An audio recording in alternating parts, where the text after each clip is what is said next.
Hi friends. దేవతల్లో ఇద్దరిని మాత్రమే శనీశ్వరుడు పట్టలేదని మన శాస్త్రాలు చెబుతున్నాయి. శనీశ్వరుడు ప్రభావం విఘ్నేశ్వరుడు, హనుమంతునిపై పడలేదని పురాణాలు ఎన్నో పేర్కొన్నాయి. శ్రీ రామాయణంలో ఒక చిన్న కథ ద్వారా హనుమంతునిపై శనీశ్వర ప్రభావం లేదనే విషయాన్ని మనం తెలుసుకోవచ్చు. ఆ విషయం తెలుసుకోవాలనుకుంటే మీరు చేయాల్సిందల్లా ఈ వీడియోని స్కిప్ చేయకుండా లాస్ట్ వరకు చూడండి. జన్మరాశిలో శని ప్రవేశిస్తే అనేక సమస్యలు ఎదురవుతాయని నమ్ముతారు. జాతకరీత్యా శని దృష్టగ్రహంగా పేర్కొంటారు.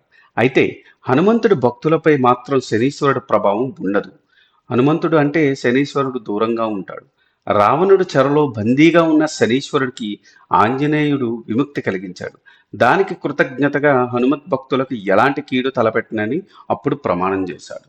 దీనికి కారణం, ఒకసారి మేఘనాథుడు జన్మించినప్పుడు తన సూచనలు పాటించలేదని శనీశ్వరుని రావణాసురుడు బంధించాడు. ఆకాశంలో శని గమనంతో మేఘనాథుడికి అమరత్వం కలగలేదని, దీంతో కోపోద్రీకుడైన రావణుడు గొలుసులతో శనిని బంధించి ఓ మూలన పడేశాడు. త్రేతాయుగంలో రావణుడు సీతను అపహరించి లంకకు తీసుకొచ్చినప్పుడు ఆమెను వెతకడానికి హనుమంతుడు బయలుదేరాడు. లంకలోని ప్రవేశించిన రాముడు గుర్తుగా తనతో పాటు తెచ్చిన అంగుళికాన్ని సీతకు అందజేశాడు. అప్పటి వరకు శనీశ్వరుడు లంకలోనే బందీగా ఉన్నాడు. తోకకు నిప్పంటించి ఆంజనేయుని అంతం చేయాలని చూస్తే దానితోనే లంకా దహనం చేశాడు.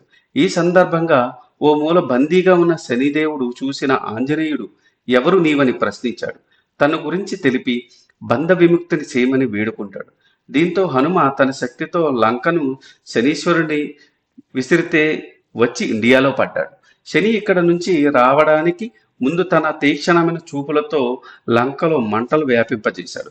అయితే ఆ మంటలకు శని కూడా నల్లగా మారిపోవడమే కాదు, బంగారు లంక మొత్తం బూడిదగా మారింది.